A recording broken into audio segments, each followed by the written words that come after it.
Okay, it's 6:31. We're going to call the meeting to order.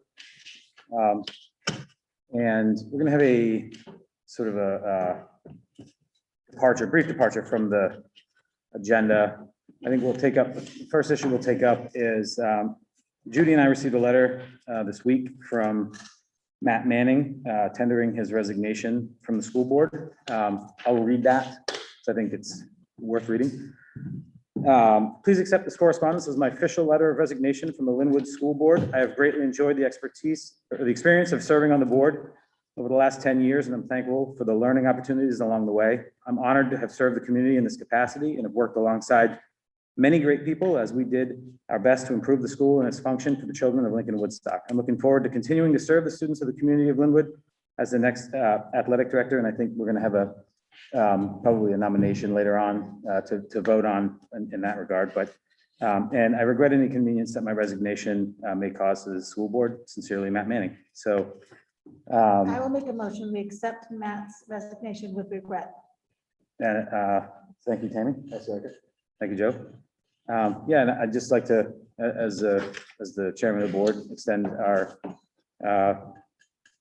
a thank you to Matt for his years of service. I think 10 years of service. Certainly, I feel like he was a good mentor to me when I came onto the board, and he's done a lot for the community here in the school. So we appreciate his service, and hopefully going forward, he obviously intends to continue his involvement with the school, and we appreciate that as well. You'll be missed. So I guess we'll vote on the motion to accept the resignation. All those in favor, signify by saying aye.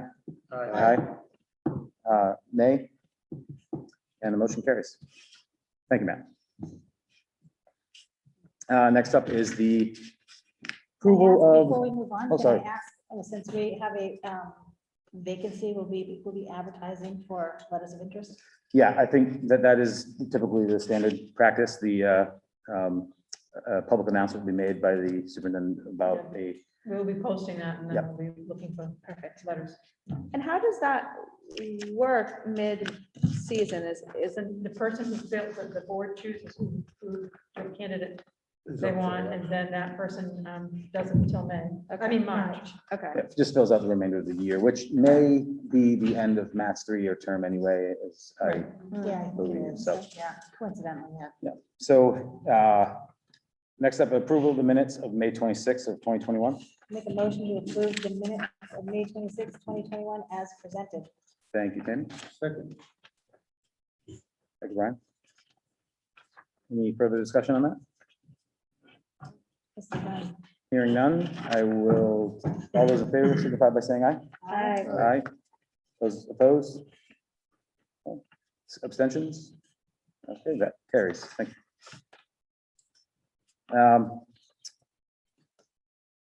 Next up is the educational focus. It sounds like we have a presentation by Andrew Wilson, student Andrew Wilson. Are you prepared for that right now? Okay, Welcome. welcome. Thank you. Thanks. I have a little slide. Okay, Oh, great. Is this the recording? should we turn around? Sure. Well, I'm gonna do a mini presentation first, Oh, okay. then you can turn around. Eyes on me. Okay, and Step back just a little bit. Yeah. This good? and for those of you who don't know, this is our Spanish teacher, Dory Weed. And ELO coordinator, which is why I'm here. And yellow. Cool. That's okay. So an ELO stands for experiential learning opportunity or extended learning opportunity. And we offer them throughout the whole school year. We have many. This year we had 7, which is awesome. Because of COVID, it was a little harder this year trying to get kids outside of our walls because of the restrictions. So we were able to manipulate a little bit and have Mr. Hood do a welding/maintenance internship with Andrew. So what I wanted you to know is the process of an ELO, which is a community partner, which is someone that works in our area, in our town, that comes to me or I go to them. We get them approved from the Department of Labor, so everything's approved. And then we set up a program. So this is the actual welding/maintenance ELO program that gets approved by the Department of Labor. And then they become our community partner, which then entails our students to go out and work outside our walls to gain the educational credit, which they need, which is awesome. So I just wanted to give you a brief summary.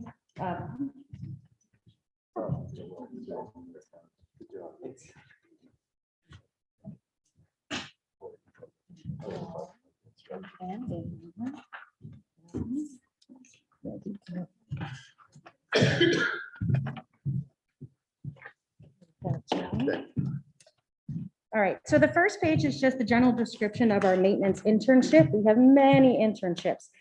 This year we had a horse therapy internship, which is crazy, but it was super awesome.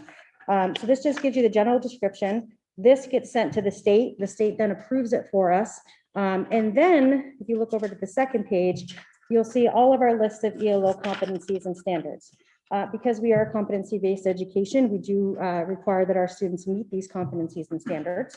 And these are the ones that work for our ELO platform.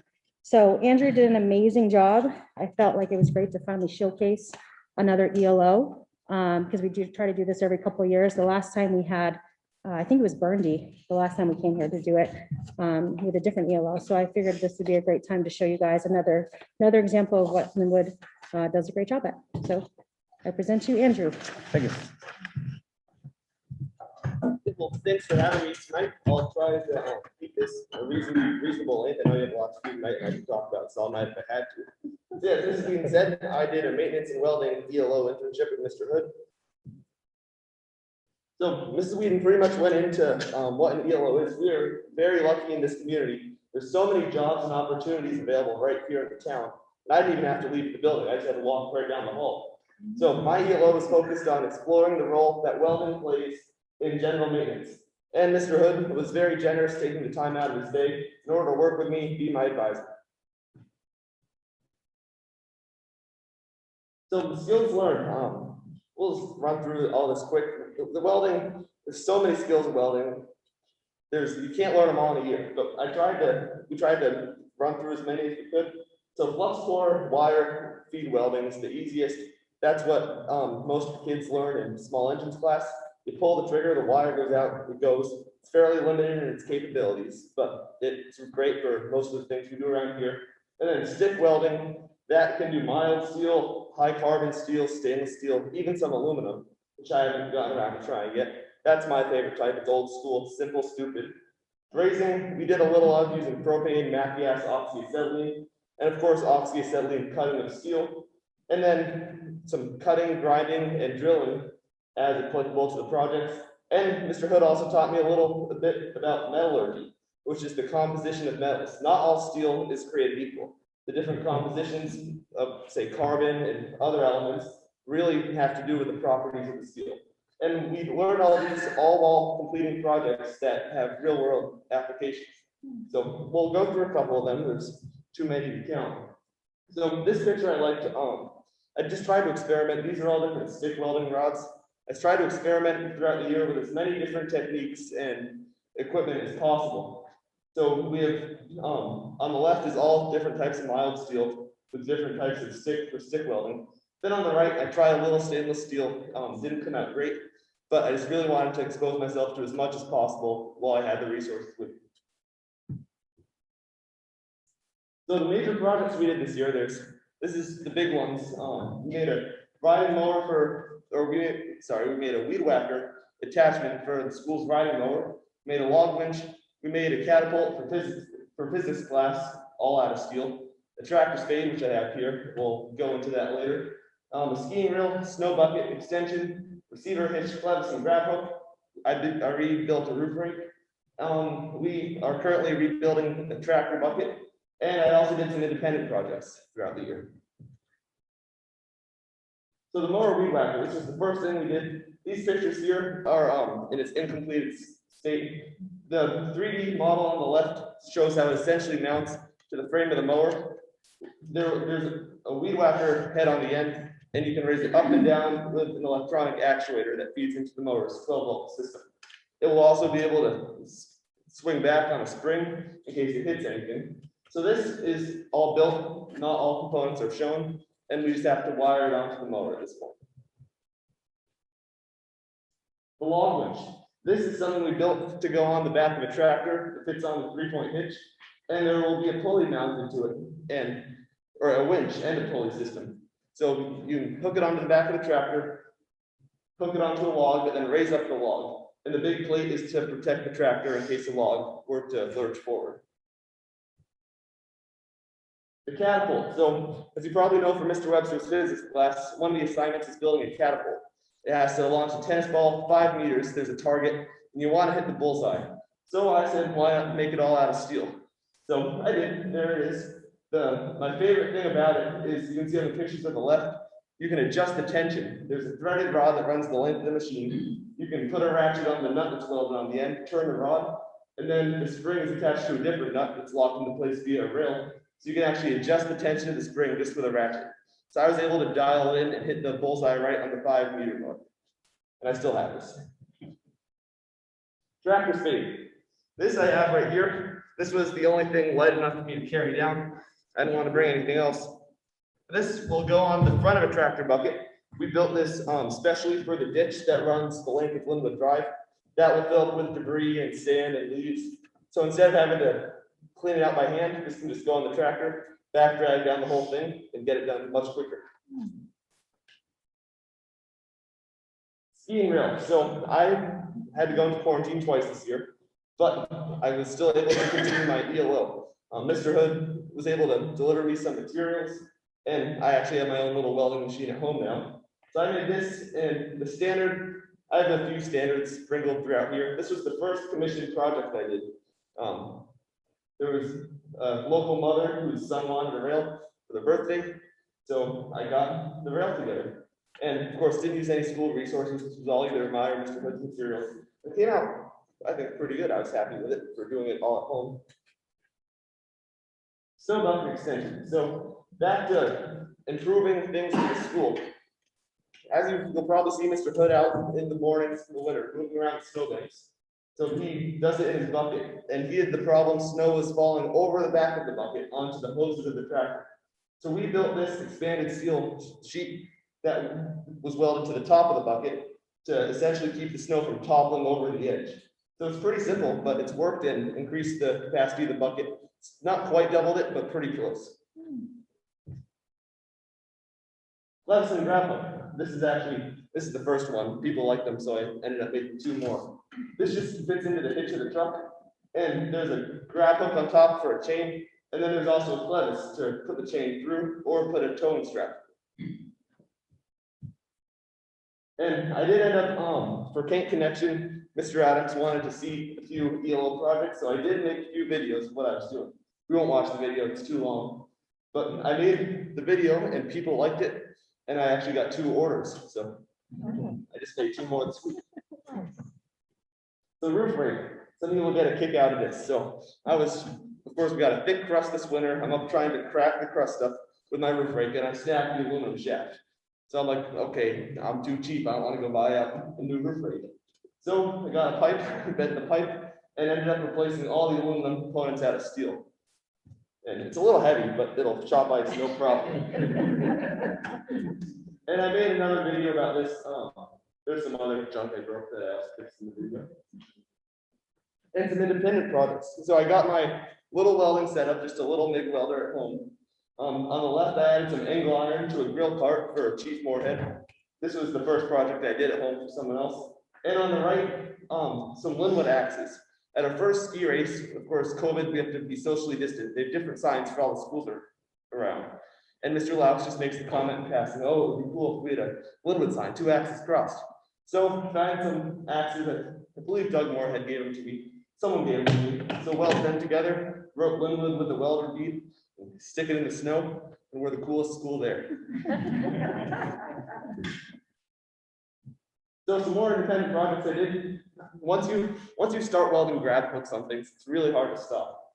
So I added 3 grab hooks to the bucket of this tractor. There are 2 there already, but I put 2 on either side, opposing, so you can wrap a chain around either way, and then 1 in the middle, if you want to lift and balance the load. And I got the opportunity to test my welds, just make sure I was on the right track by lifting up this pine tree, and they held. I didn't go anywhere under it, because I don't trust it that much, but it worked, proof of concept. More grab hooks. This one's my grandfather's tractor. Like I said, they're addicting. Once you start putting them on, you can't stop. And another grab hook and a clevis. This clevis holder I actually made out of an old bed frame. It was flying around and I had it, so I figured why not utilize it. And this is the biggest project of the year.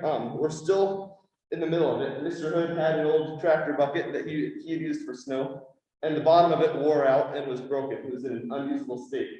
So we had the idea to cut out the whole bottom and replace it with a new plate of steel. And while we're at it, make it bigger because snow is lighter than dirt. So if we make it bigger and increase the capacity, it would just increase efficiency. So that's the original state.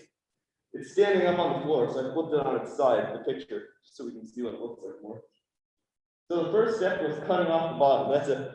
This is high grade steel, it's high carbon steel, so it doesn't wear down as much. So this is a pretty big, long day of cutting.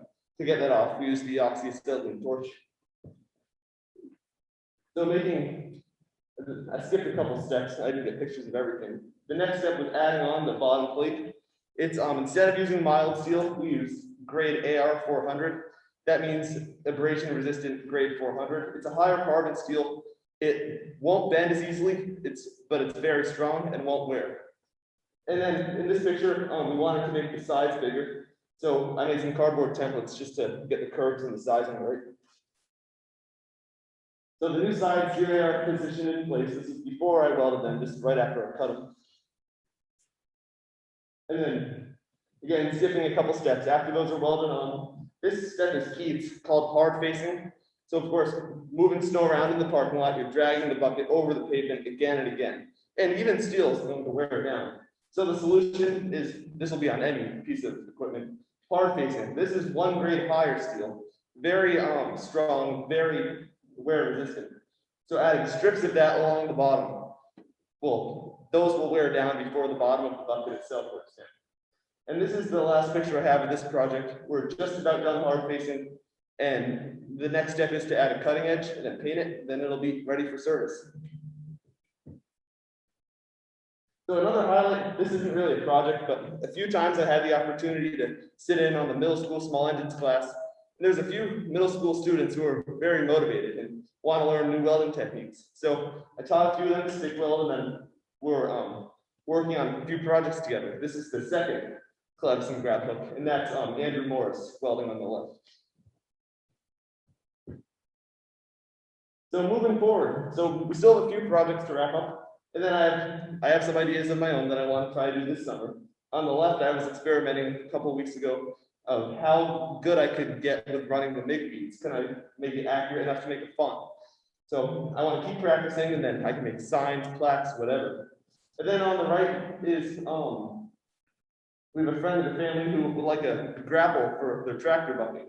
And I looked it up online. Of course, you can buy them, but what's the fun of buying them? You can make one and play with hydraulics. So that's another project I'd like to tackle this summer if I have time.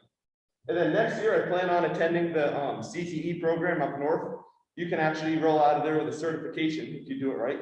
So that's the plan. But of course, I'll keep welding around here. There's always things to weld, and I love it. That's great. Thank you. So final thoughts. So I really expanded my welding ability. Going into this year, I welded just enough to know I liked it, but not enough to really make anything too useful. So this really gave me a ton of new skills and confidence, and I built some practical things along the way.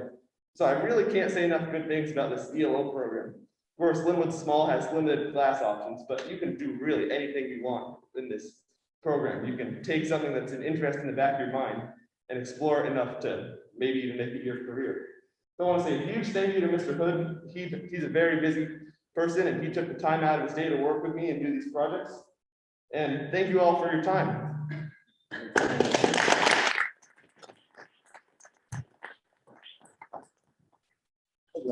Yeah, thank you. That's great. Thanks, Sarah. That was fantastic. It's always good to hear the creative ways that the school is coming up with to, get these kids some additional opportunities. Really appreciate that. And I don't see Mr. Hood here, but absolutely, Yeah. I echo that gratitude. Thank you, Ms. And Hood, and- and thank you for having a presentation for us. Thank you, Ms. We- Sweden.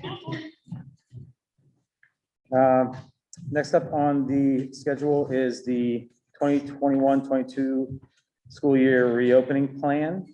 So as everybody is aware, we submitted or put out a draft proposal for the plan to reopening plan.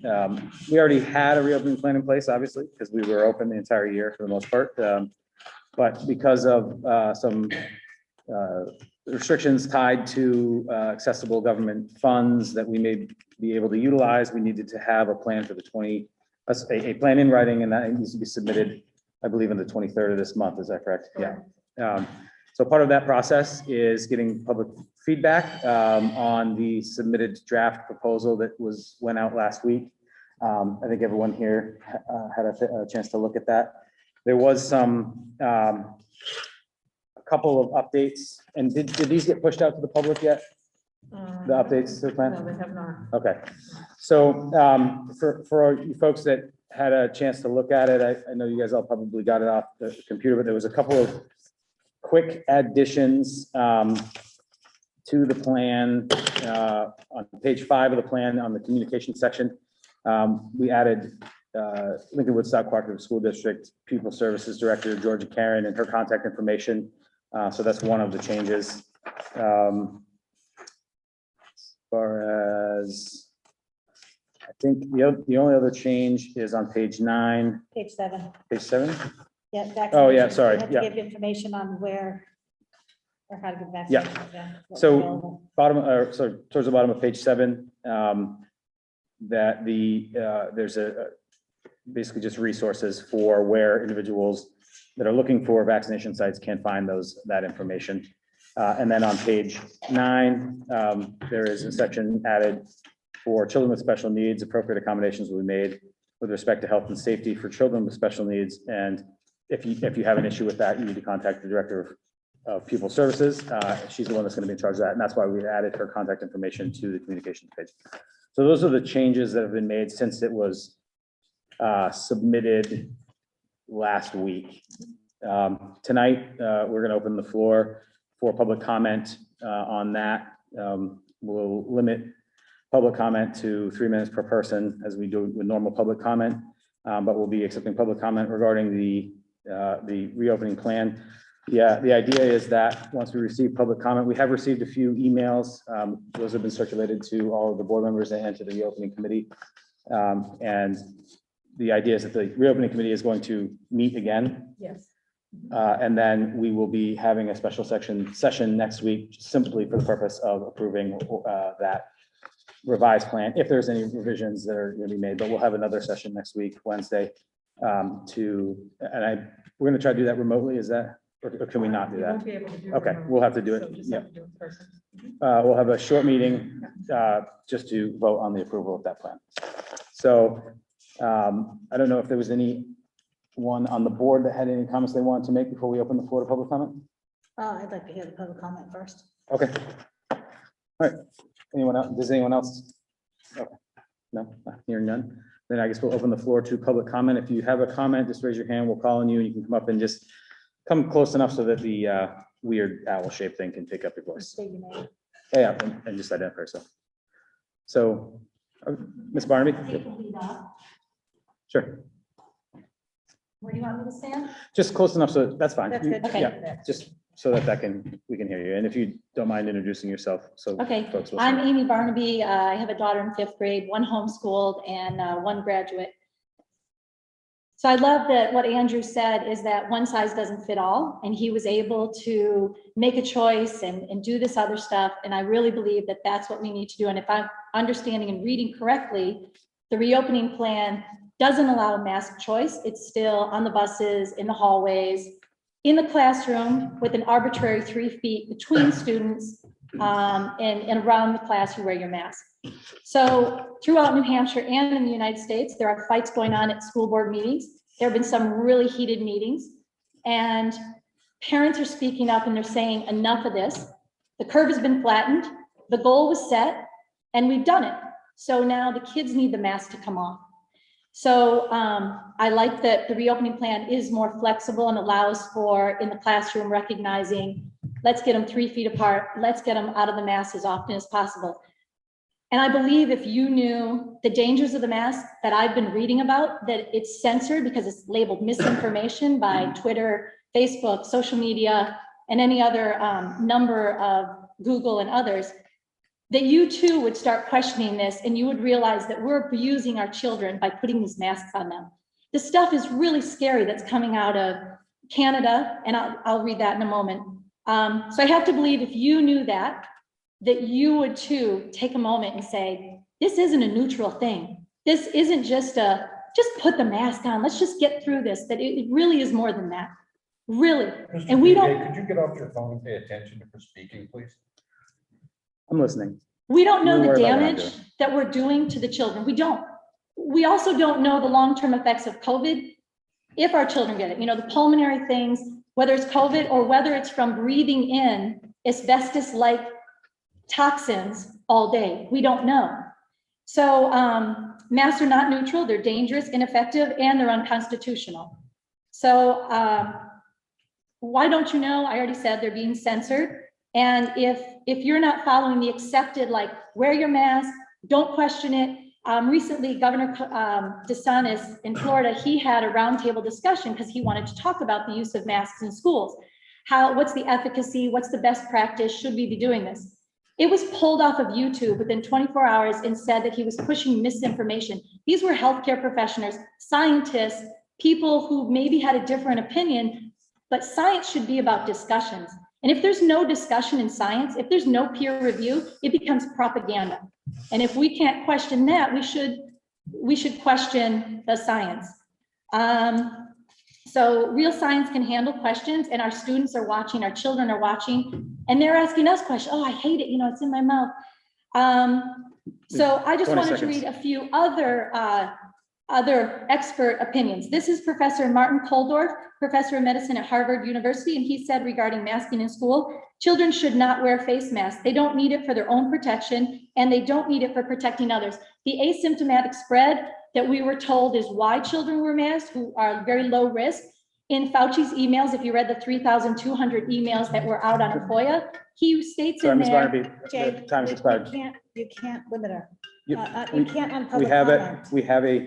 we have a public comment policy that is 3 minutes per person. Absolutely. However, this is a hearing where you're asking for input. Right. And we By have a, law, you can't limit that. we have a public comment period. We limit public comment per For time for this- For approval of this. for every single time we have public comment on something. That is not true. We did it with, Budget hearings.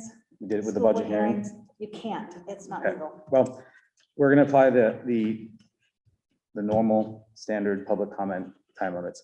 If there's, I know there's not that many folks here. Right, So I think that after everyone else that wants to speak has spoken, Sure. you can come back up. okay. Thank you. Is there anyone else that would like to speak? Yeah, come on up. Yeah, Tucker Barnaby, a member of Lincoln. A lot of what she said is actually from where I'm going, but I find it quite interesting on how we approach masks in our community. And the reason I'm bringing this up is I went to some local baseball games at the beginning of the year. Masks were mandatory on the sidelines. And I had my mask in my pocket. I was going to stand back and I looked down the sidelines. Our athletes were wearing masks in the dugouts and on the field. Our teachers, our parents, our leaders of the school were not wearing masks in groups on the sidelines. I find that interesting. I then noticed as the baseball season went on that masks were mandatory for only in the dugouts, but not on the fields. And I think that's backwards. And I think we're doing it backwards. The reason I say that is because our community has been very, very safe. I see the same kids together down at the river that are in the school wearing masks. I see the same kids together coming in and getting, 7 of them came in without masks down at Rogers to pick up bikes. And these are the same kids who are masking in the dugout, but not on the field when we're actually might bump into somebody from another community. Our community is really safe and we've done a great job. So I feel like we're masking the wrong way. When you go outside the community, go mask if you feel like you should, because it is your choice. But our community has been very safe and we've had very, very low numbers. I follow a lot of sports and I watched wrestling this year just because I found it interesting that they were doing it during COVID. They could not shake hands. They did not wear a mask, but they wrestled on mats. We are sending such mixed messages. And every message keeps saying to me, and I hope to you, is that we really don't need masks. I mean, we really, really don't need masks. They did have a purpose. When we started, we all had to wear masks. We had to be careful. And we've learned a ton about COVID now. We've learned a ton about whether you believe what's going on or not, about the emails and all that. We've learned how to deal with COVID in a better way. And people aren't. One, our scare was dying, and people are barely getting sick now. It's because we've learned so much, we've done the right things, and now we can release as we have. The city of New York, the education director said no more masks. Cuomo said, wait a minute, we cannot do that until we have 70% vaccination. Our county is above 70% of vaccination. We don't need masks. We are about a state of choice. We are allowed to wear seatbelts or not. Some of you think it's foolish that someone else doesn't wear a seatbelt, but you have that choice. Right? And then some people say, well, kids don't have that choice. It's actually backwards in this case. Kids have a better immunity than we do. They haven't hurt their immunity system the way we have. They are still a stronger immune system than us. And it was proven early on that they didn't need to have the masks. I'm going to stop there because I know that if Amy comes back up, she has a lot more from experts that will tell you about masks. But please think about if you're in the schools, you're watching the kids run around with the masks on. I believe in this heat, it's probably even worse. I'm sure I saw a lot of schools that took masks off during this heat, which again, sends the wrong message. Are we really doing it or not? We don't need it because it's not healthy during this heat to wear them. So we really are kind of doing it backwards, to be honest with you. Our community's been safe and you guys have done a great job because you went to school. You were leaders in this state by sending the kids to school when everybody else was doing a hybrid or doing something like that. Be a leader in the state, take the masks off. Thank you. Thanks. Is there anyone else? Mr. Sherwood? Yeah, just to say, Sorry, can you, just to read Paul. what those. Paul, can you just introduce yourself? Yeah. Thank you. My name is Paul Sherdewan. I have 3 children in this school in kindergarten, first and second. And I also would like to reinforce that when we opened, I thought that was a great thing that the community did for the children and saved them a lot of problems they probably would have had for socialization. Yeah, I mean, and when we shut down, I mean, they had a lot of impact on families as well. People had to stay home. And I think we all know instinctively that the masks are going to go away at one point. And they're probably going to go away in the fall, you know, before school starts. But we're waiting for a magic moment to appear till everyone's ready to accept that to happen.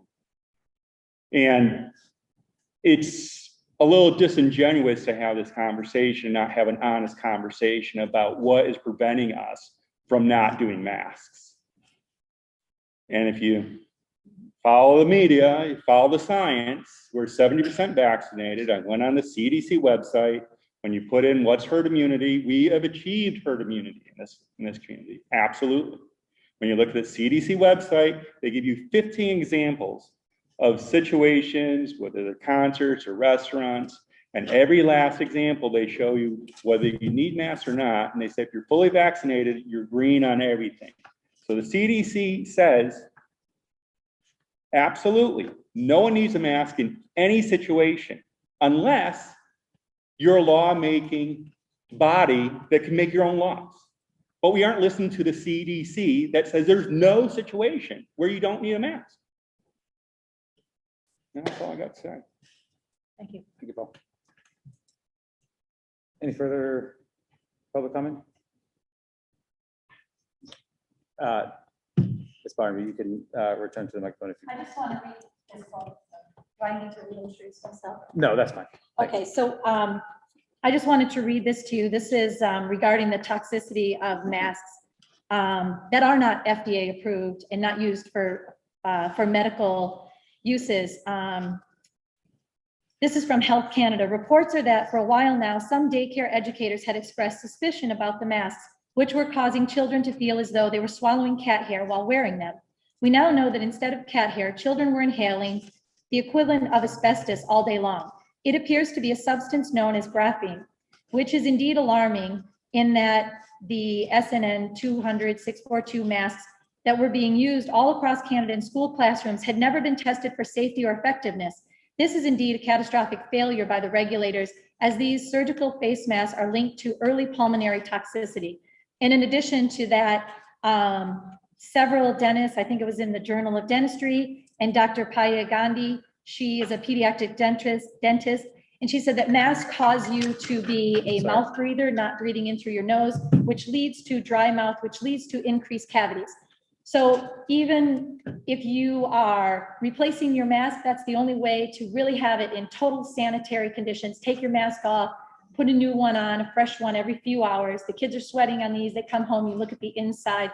So they are unsanitary, and they collect bacteria and mold and other things that also, again, it's conjecture, just like all of the science that we're getting regarding the effectiveness of masks. There is not one study that says, yes, masks will stop herd immunity. And what we know is, this one right here, that the empirical evidence from looking at places that used mask mandates shows there was no evidence that a mask mandate was effective in stopping cases from spreading. Moreover, there's a large study from Denmark that shows masks did not reduce infections with any statistical significance. This was true for the previous data before the pandemic. Everybody knew that going into this. That's why Fauci and the CDC and all of them did not mandate masks till it was like into summer. In February and March and in April, the mask mandates weren't. I remember going into Price Chopper and we were like in July, and that's when the masks began to be required and that kind of thing. So I question, you know, if we knew that they weren't effective then, why were they effective at that time? And then why were they effective to wear not one, but two? So I'm concerned for our children, and we don't know those unintended consequences and what the masks could potentially do. Thank you. Any further public comment? Yep, come on up. Yeah, just Paul Sherwan again. I just wanted to make something very obviously known. There's no one here publicly asking for masks. Everyone here in public is saying no masks. So. Thank you. I guess I'll start off with my thoughts on the current plan. I'll start off by saying that I appreciate the time and effort that was put into the current plan. I also appreciate the time and effort that was put in throughout the school year to keep the school open and safe for the students and the faculty and staff. And I appreciate the ongoing efforts that are being made to make sure that when we open in the fall, we continue to be able to be open and to be a resource for the community. This is, I would also like to stress just generally for the public, this is a draft plan. This plan, as I understand it, is based on recommendations from the CDC and from the DHHS here in New Hampshire, based on those current recommendations. There is absolutely likely to be changes to this plan going forward over the course of the summer based on changes to those recommendations. And I would note that the reason that we are submitting a plan currently is to meet deadlines associated with certain federal funding. And so while it may be a little bit premature for us to be deciding right now, I think inarguably it's premature for us to try to be deciding right now what we're going to be doing in the fall. We need a starting point, and that's what this is. This is our starting point. And the starting point is based on what's being recommended by public health officials in our state and across the country. We certainly appreciate the concerns, or I don't speak for the entire board, but for me, I appreciate the concerns of the community. I don't think anybody sitting here or anyone that's going to the school wants kids to be in a mask next year. I mean, I think that is a universally held sentiment that if we can open safely and we're being told by the health organizations that we rely on that we can safely do that, I can guarantee you that no one here is going to be saying, but no, we want masks. Nobody wants masks. But we do need to make sure that we're following appropriate guidance. And I will say that, like I said, I personally take the public input seriously. I read everything that Ms. Barnaby submitted. She sent several emails. I've read not only the emails, but all of the resources that you sent in those emails, the articles, the citations, and I appreciate the feedback and or the, the information, we have to make decisions based on all the information that we have. And I think that that's what the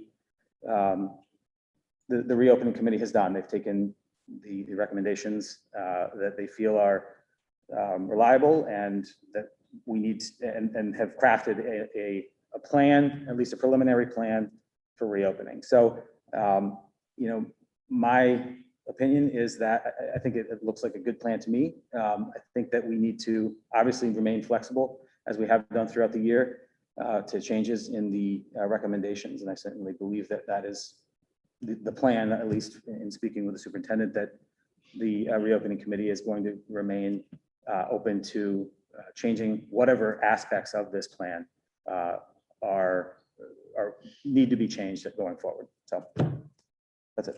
Thank you. Tim? Comment. Yeah.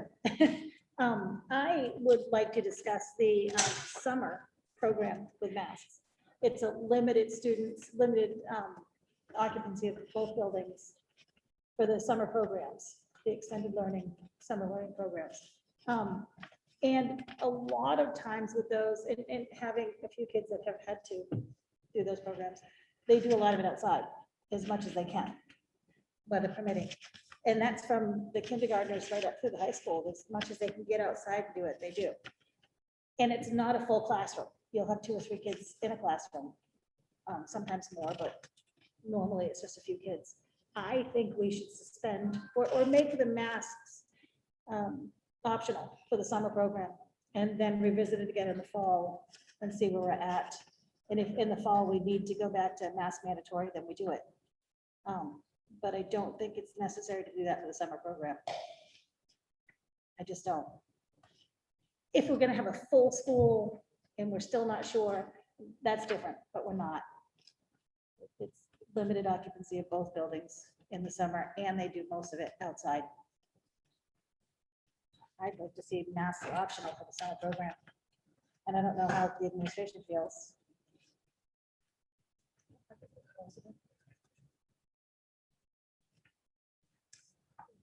Brian, did you have any? Jasmine? No? Joe? Okay. I think that we can wrap up the, Actually, Jay, I would like to, can I make another comment? sure. So you said that, and I understand the CDC recommendations and all those, but the DHS reopening guidelines were that you locally, instead of mandating, so other states were banning masks in schools, we're doing these things and taking away the local control. So if we look at our local circumstance, that the 7-day average in Grafton County is 1.1 new cases, not deaths or anything. And if we looked at Lincoln, it might be different, it might be the same. So you have that ability as representatives of the community, of the families, of the teachers, whatever it is, to vote for mask choice. And I understand there's funding involved, perhaps there's union pressure involved. I don't know about the machinations of behind the scenes. But what I read in that reopening guide is that you have that ability. And if you just said, nobody wants to wear a mask, we don't need to. We've done everything that's been asked of us. There's no longer an emergency. There's no longer to walk around in fear. That is the greatest evil that we are doing to our children, making them live their life in fear, creating germaphobes because they're so afraid. They've got sanitizer everywhere and they can't just be kids and go and play and enjoy, and you don't need to be. And the people that I read, those experts who aren't funded by Big Pharma, they don't have any ulterior motives. They're saying that this is what it is. Children are such low risk. They should be allowed to just go and live their life and return to normal. That's really the most perhaps long-lasting thing that this will have is on their social and emotional well-being. And we don't know that. We also don't know, like we can live in fear about COVID and what might happen with that, or we can live in fear about what are we doing to our children. So I understand as someone who's making decisions, you have to be concerned about what all of them say. But really the DHS thing that I read said, here's what we recommend and advise and encourage, but you do you. You be you and you do what your community needs because we can't be there. That's small. That to me is kind of like a small government type thing that I don't know what they're doing in Lincoln, New Hampshire. I don't know what the circumstances in Plymouth. I don't know in Guilford. They're fighting the same thing. it's up to us and to look at our circumstance. So we do have a choice. So if we really hate masks and we really know it's not effective or doing anything, you can say, done. You'll still get the money, I assume, the 750,000 grant, if our reopening plan says no mask choice for the opening, and contingent on, if cases if their cases are going up or any of these things, then we go back to, like, we have a remote plan. We have a remote plan and we have a mask mandate plan. But the plan is, because I think the kids need to know, I don't even think they're aware, because when I tell the kids, reopening plan is wearing a mask, they're like, what? A jaw drop. So I think it would be good for them to know, hey, unless something, we're done. Because they, again, like what Tucker said, they're seeing two different things. I'm going into the stores with Massachusetts people who aren't my family and friends that I'm in a pod with, but yet I gotta wear a mask in school with the people that I am with. So that's all. I mean, again, you do have a choice. You have a choice. Thank you. And just to clarify, I don't think any of the money is contingent on any specific elements of the plan being in place. It's just that we have a plan in place. Right. So I So certainly, kind of rolling over the plan. there's no monetary incentive for us to make any recommendations, mass or not. But my understanding is, although not required by the state, DHHS is still highly recommending that we continue to mask at this point. But again, the that's local correct. We do have, authority is yours to say. right. It's not like you're going to get Sure. in trouble if you say, Nope. We've made a decision, we're at 70% vaccination, 1.1 7-day average of new cases, we're good, we're gonna take them off. That's correct. Okay. I know we need to vote on this tonight. Nope, we don't. We don't. I Nope, thought we so needed this to is vote going- on this tonight. This is going back to the, We're just gonna get. Oh, it's gotcha. going back to the reopening Gotcha. committee. If there's any changes, then we're gonna have a quick meeting. When next does the reopening committee meet Wednesday. again?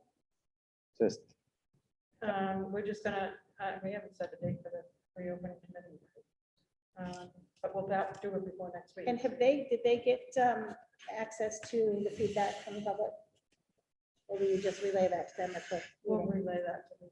oh, okay, I thought you had sent it to everybody. I'd stated earlier that was sent to the reopening committee. It was just sent to the board. This, I think. Oh, this. Two different things. Oh, okay, okay.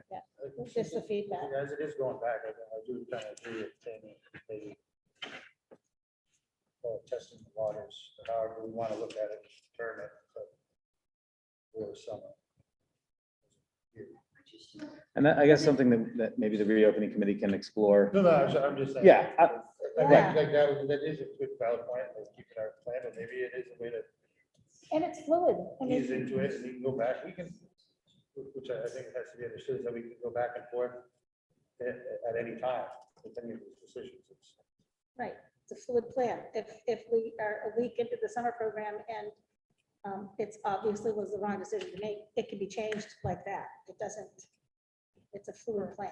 It's not, just because we decide to not mask or mask does not mean that that's etched in stone. And it can be changed on a daily basis if needed. yeah, and I think that's the point. That was the point of asking for public feedback and then having this meeting, was so that the reopening committee can reevaluate anything that they feel fit to do and then present us with something next week for us to vote on. Okay, we will, sorry. Sorry, can you come up here and just say your name? With us, with the parents. That's my only Could question. you just state your name? Yeah, sorry. Okay, folks, the just minutes. everybody hears, that's all. Not us, everybody. Yeah. hears. Danielle McAfee, Right. I just have a question. Why can't the reopening committee meet like you guys do with the parents? The reopening committee isn't like a board section. But they're making the committee. decisions for our children. Right. And you guys that's are right, and providing that's- feedback here and emailing that, so They're they not do making get the your decisions. feedback. They're making the recommendations to the board. the And board what will would make the final happen if I decision. said, my child's not wearing a mask, I don't care what you guys say, and he's going to school? What are you gonna do? I am my child's guardian. I know what's best for my child, not you and not the reopening committee. So what are you gonna do if I said, Ryder, you're going to school, but you're not wearing a mask? I don't care what they say. Nobody in this town is wearing masks, but you have the children wear masks at school. Why? My child's not wearing a mask next year and he's going to school. So you better think of a plan for the children that aren't going to wear masks. If you're going to require a mask. What I'm saying. Thank you for your input. Yes. Okay, we will move on in the agenda to correspondence. I think the only correspondence that I received was from Matt regarding his resignation. We already covered that. Correct. Was there anything else? No, there was not. Okay.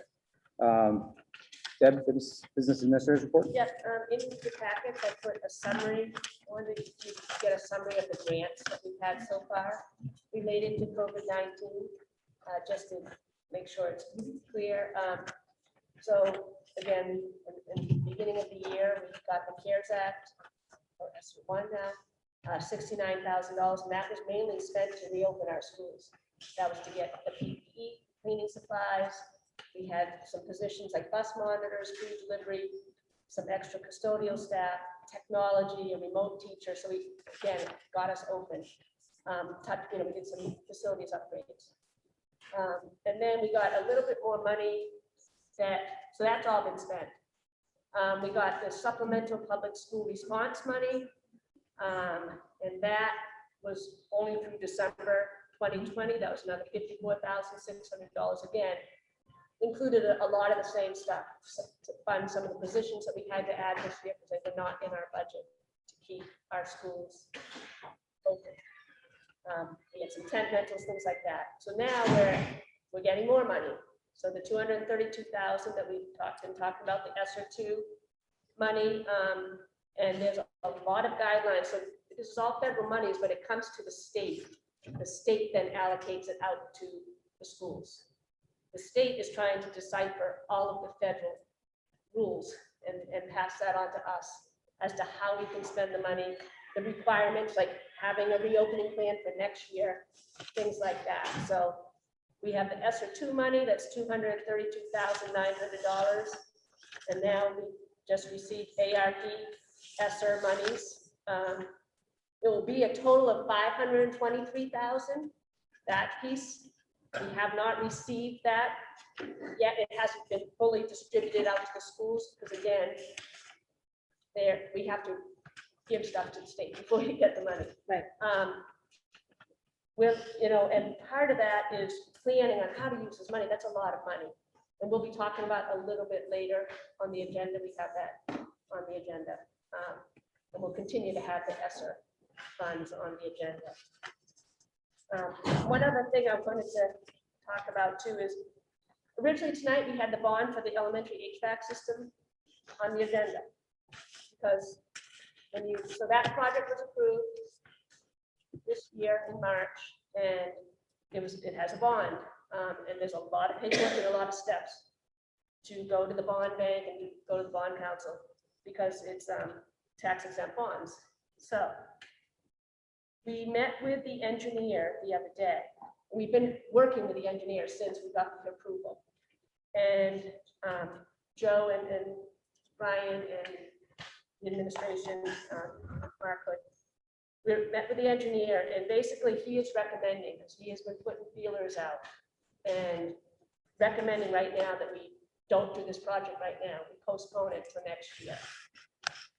The equipment that we're trying to get is backlogged. The prices have gone up. The contractors don't have crews. They have shortages themselves. We can hold on to that money for a year. So we're fine doing that. We'll plan to put it back out to bid in January. Again, the engineer has already talked to contractors, so they're like, yeah, we can do it then. So so that part of applying for the going through the bond bank, we took that off. How long can you defer that bond payment? And the reason I ask is because interest rates are going up, they're not going down. So should we get that bond now? Can we defer that payment for more than a year? Yeah, no, there's certain timelines. So we could go out in January. They're recommending that maybe we go out in January. Doing it now, no, it's going to cost us too much. It would be too, okay. Yeah. Okay. And then we can do like a bond anticipation note too. Right. So, but it's too far, especially if it's not going to happen Just next too summer, because far. the project itself won't happen till next summer. Gotcha. Okay. The other thing, though, we do have, as you know, June 15th, we are fixing the oil tank piping issue.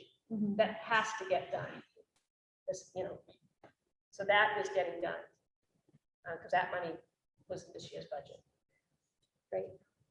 So that's where we stand on that project. Just a quick question. Do you need any action from the board in order to postpone that project? Okay. No, All we right. just needed action to move forward with getting it on.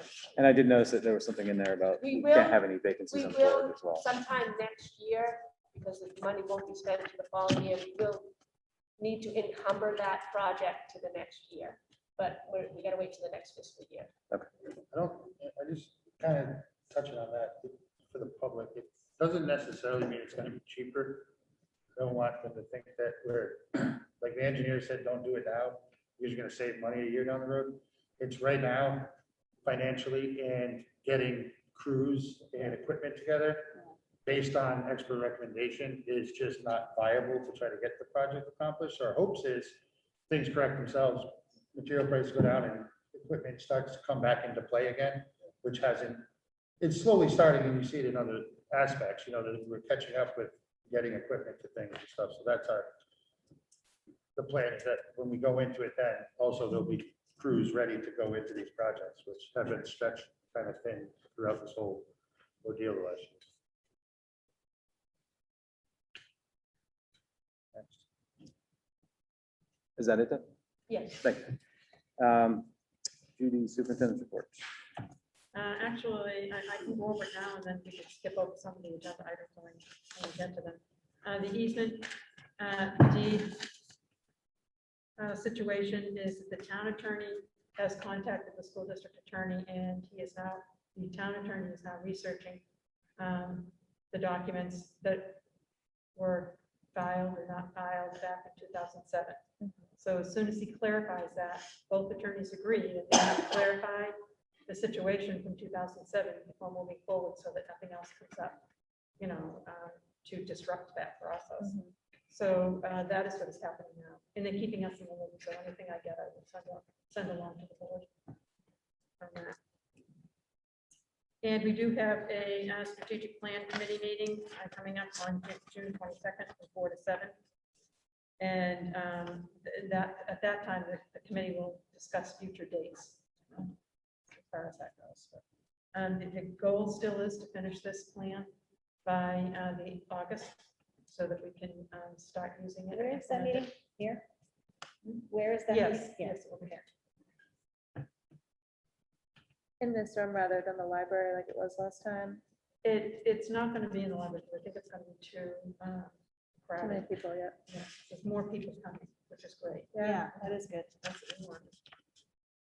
And that's it. I have some recommendations for personnel and resignations as well. Okay, thank you.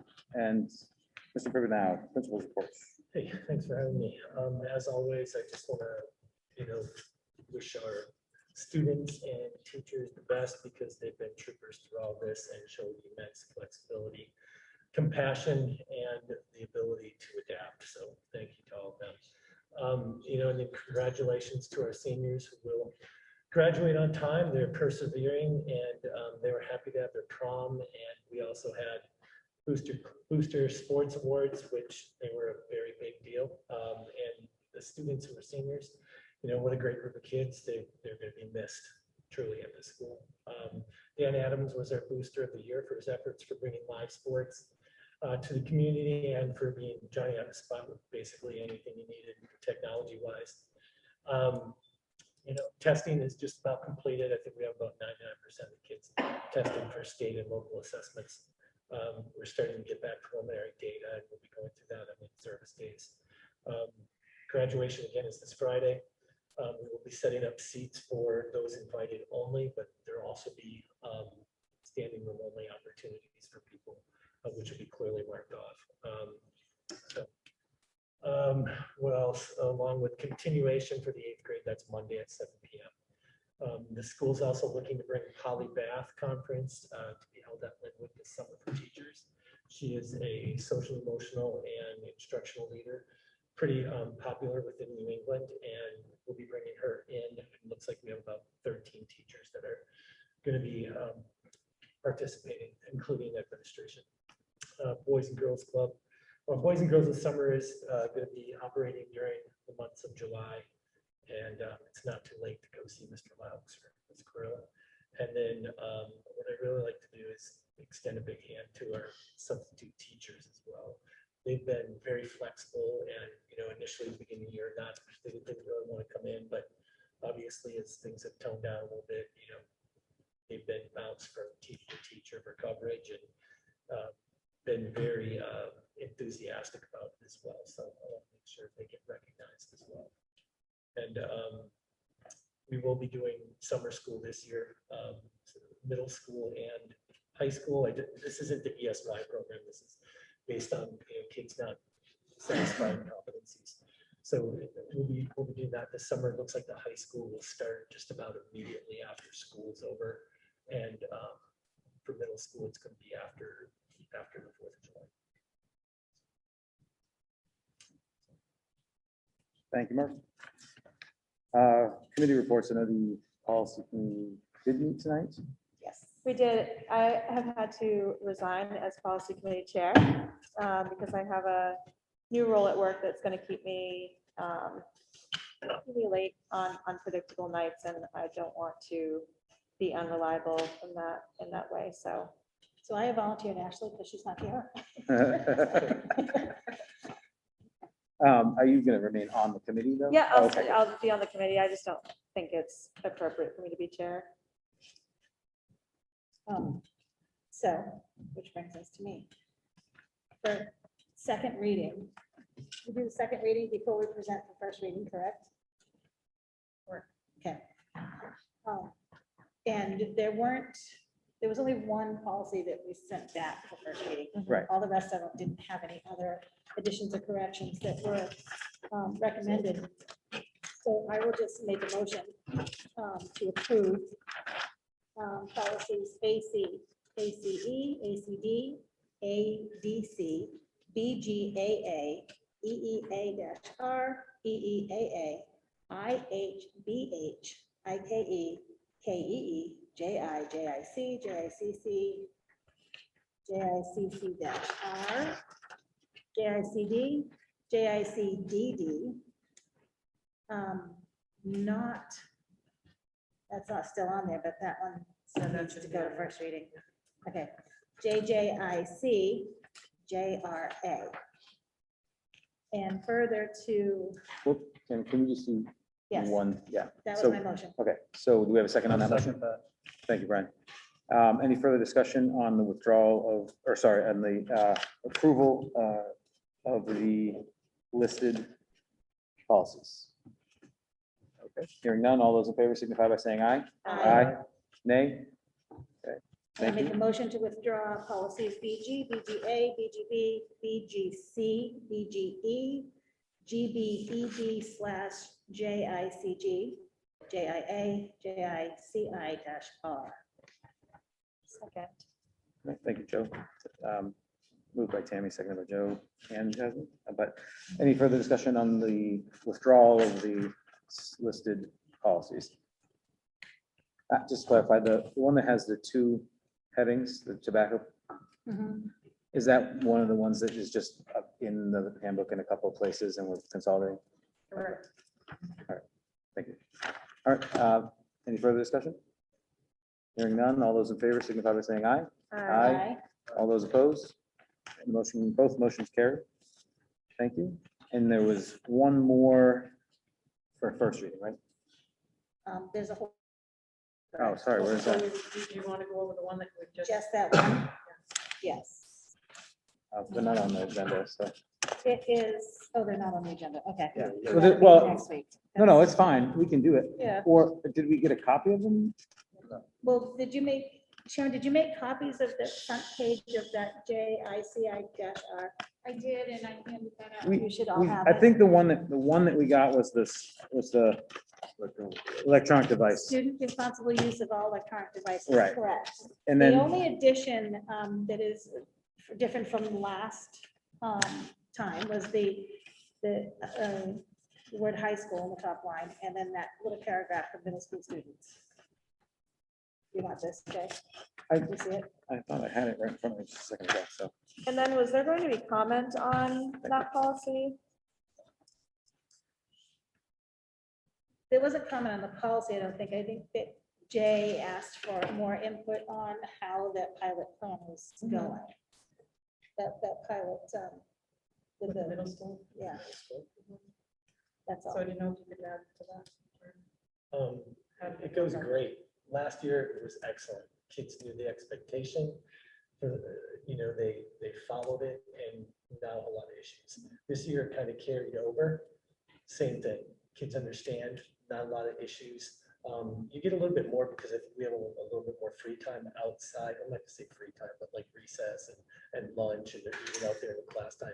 So when we talk to the kids about it, typically it's gonna be in those areas, and not necessarily in the classroom. So middle school loves the idea and they continue to use that. They have all the electronic devices they need. We give them one-to-one supports, one-to-one Chromebooks. So anything they need to do online or look up research or communicate with others is right there. So that's cool about it. So now, again, so based off of this, so if the plan's kind of working and understanding there, the way I look at it, if you said in there, like, we're kind of taking that away, because the examples you just made kind of go against the policy that we're trying to write. So it says no substances.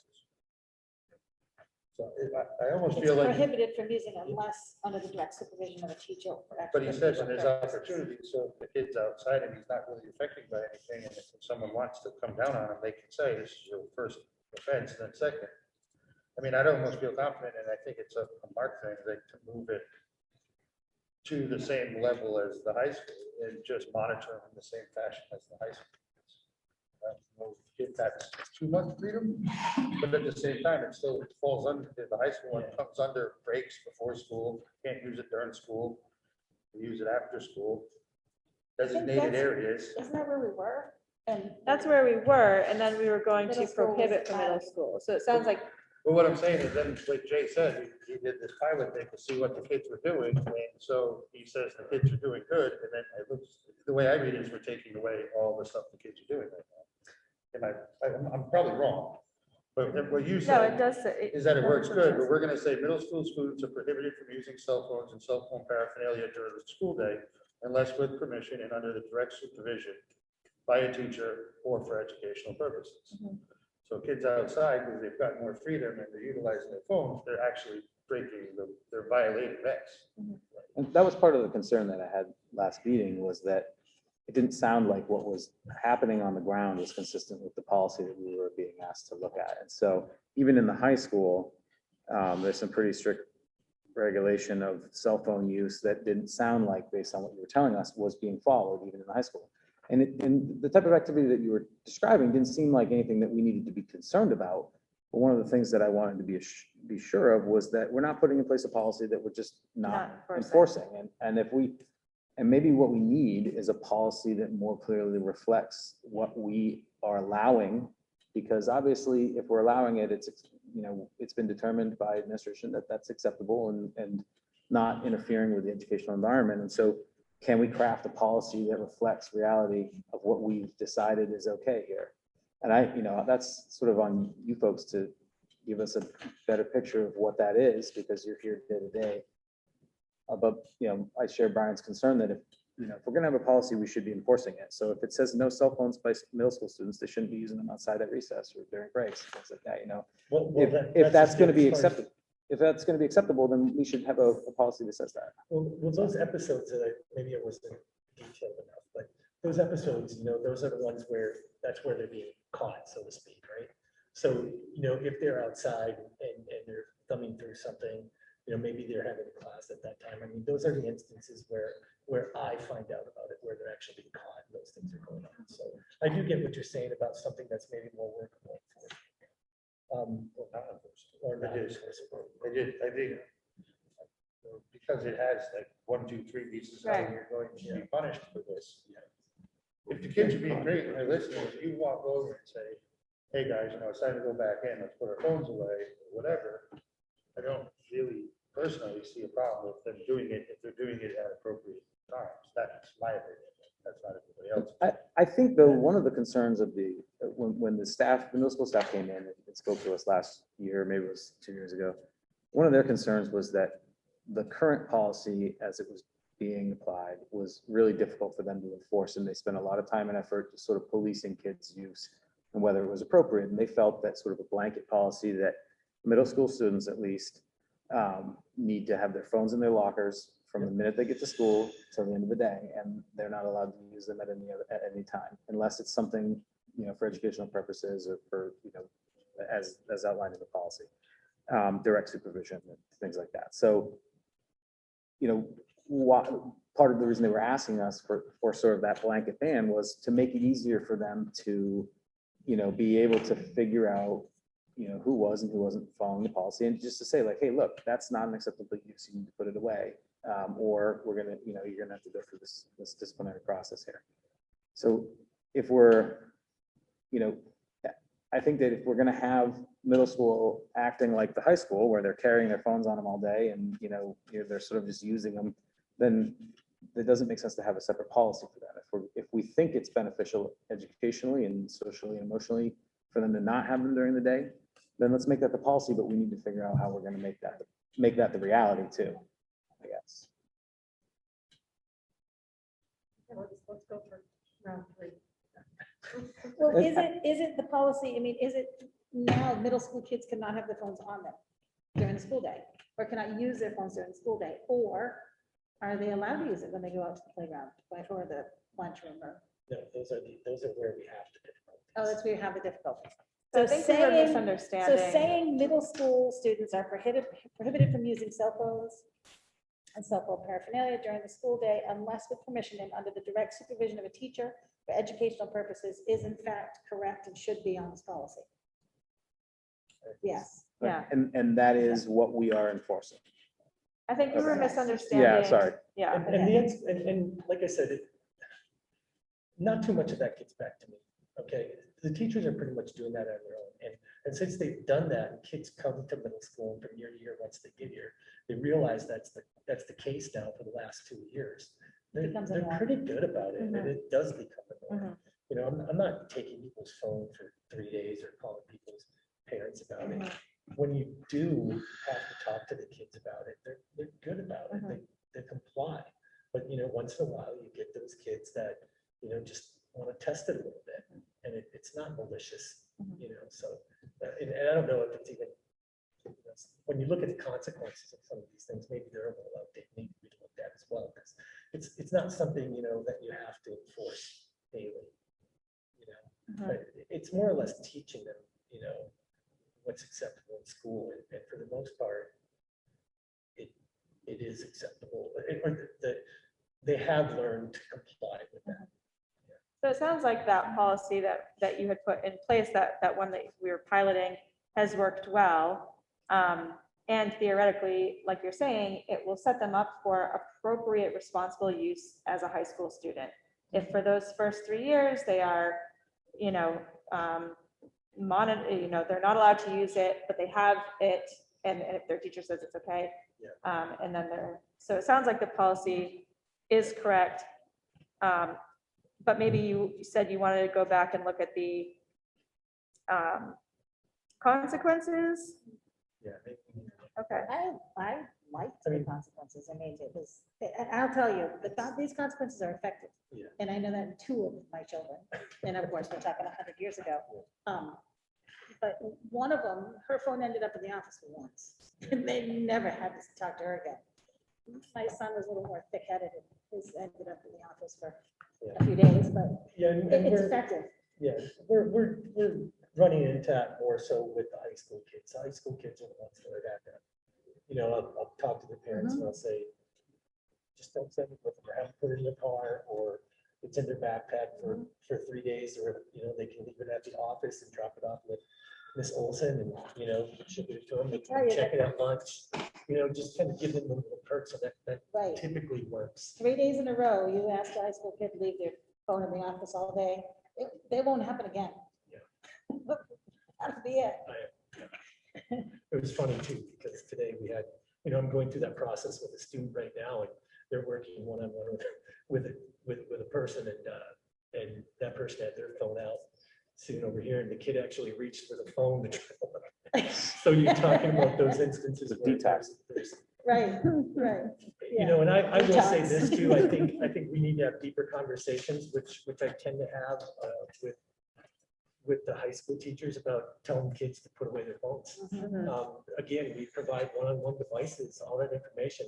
We've gotten so used to just being able to whip that out Sure. and do something with it. It's not always okay.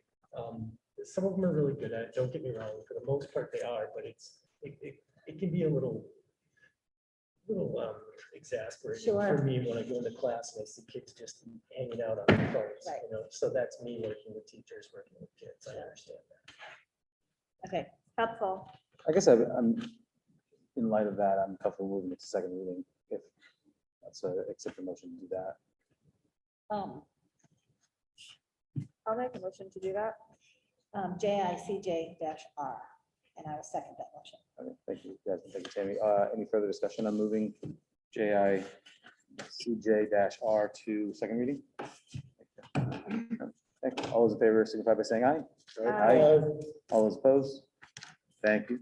That And then, passes. did you happen to attach I know that you sent all the policies that were on for first reading to the policy committee. Did those go out to the school board as well? Okay. Not. Okay. Okay, so those will go first reading next time. Okay, sounds good. Okay. Okay, I think that covers, were there any other committees that met? Just a brief touch. Me and Mark and Joe started our walk arounds today, which was listed on the thing at 5:30.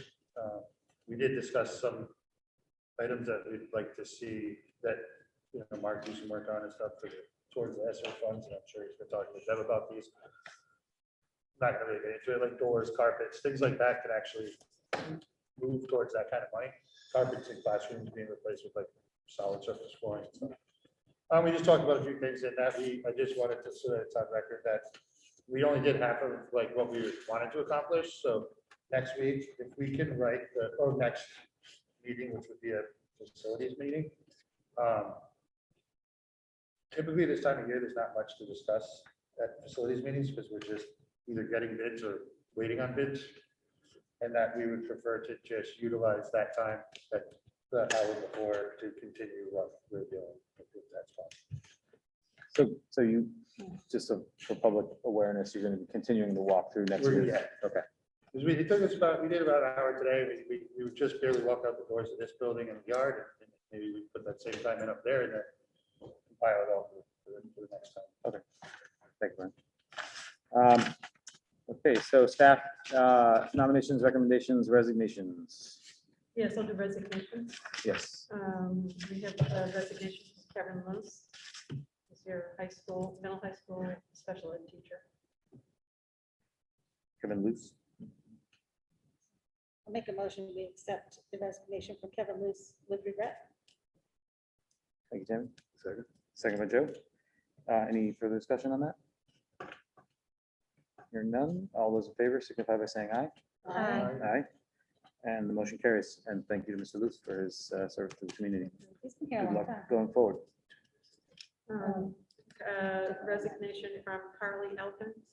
She is your part-time health teacher and part-time adapt. No, the answer is no. Nay. I'll That's make too a- bad. Yeah, I'll make a motion, we accept the resignation with regret. Thank you, I'll Tammy. second. Thank you, Jasmine. Any further discussion on that? Are these going to be posted? Yes. Yep. There. Okay, all those in favor signify by saying aye. Aye. Aye. That motion carries, and thank you as well to Carly Elkins, excuse me, for her service to the community as well. And just to let the board know, you have two paraprofessionals not returning. That is Dakima Welsh and Anna Rainshat. That's too bad. So we're gonna have a busy summer. Yeah. And thank you to those folks as well for their service to the school district. We appreciate that. We don't need any board action on those folks. do we? No, those two you do not. I have some nominations. I have Katie Evans, elementary special ed teacher.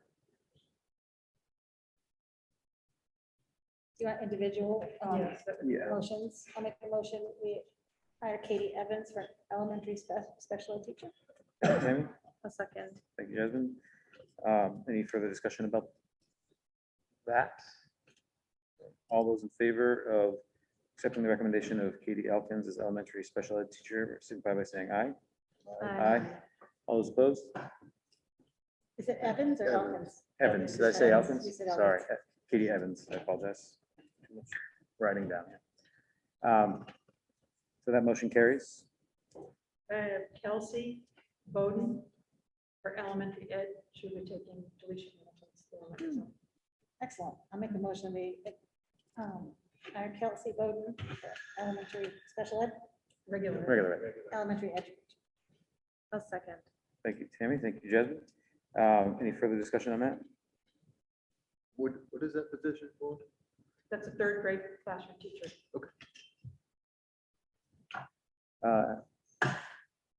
Hearing no further discussion, all those in favor, please signify by saying aye. Aye. And those opposed? And that motion carries. Okay, I have a recommendation for Matt Manning for your athletic director. And do we need board action on that? Yes. I'll make the motion. We hire Matt Manning for the AD. Thank you, Tammy. A second. Thank you, Jasmine. Any further discussion on that? Hearing none, all those in favor of Matt Manning's hiring for athletic director, signify by saying aye. Aye. Aye. Those opposed? And that motion carries. And that's it. Thank you. That's a lot more than usual. Yeah.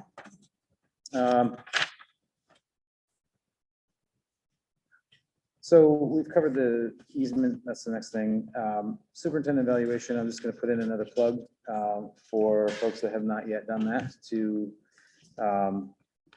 please submit those to me. I won't call it any names this week, but maybe next week I will. Should we just have an executive session, a non-public meeting and make everyone do it? It's just, I'd rather not, I'd rather just Can we allow make that people to, threat? Can we threaten everybody? yeah, People's dignity. yeah. Okay. Like I said, I'm not gonna name any names this week, but maybe next week. And then, thank you. The objective is just to get, we need to provide feedback. I'm gonna anonymize everything. We'll provide that feedback. And, depending on what comes up in that, we may need to have an executive session, but, we can cross that bridge when it comes. We just need to get them done first, so. I think we sufficiently covered the COVID-19 agenda item, strategic plan and ESSER funds. We already covered those. The last one is advisory budget committee. And again, I think We're missing Yeah, we Ashley the late. don't have enough folks tonight. And we are gonna be anticipating bringing on another board member, so maybe it makes sense to wait until we've done We can that. post that. We'll post that. The board member. Yeah. Yeah, please do. And generally, what do we give, a couple weeks for submission of the Yeah, letters? usually do 2 weeks. Okay. So your next board meeting, you could, if there are candidates, you could, review them. Okay. Okay. And then I don't see any students. Is there? I just Oh, have yeah. a non-public that came up. Okay, so we'll do that after. Yeah. Okay. So I don't see students. Any staff input?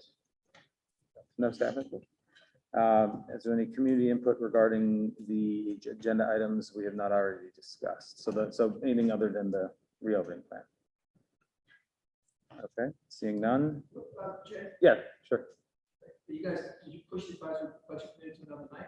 Yeah, so unfortunately, sort of a busy time for everybody, and we don't have the full board. That's an agenda item that I think is going to involve some significant discussions amongst the board members, and it's my opinion, I think the opinion of my fellow members, that we'd like to have the full board there for that discussion.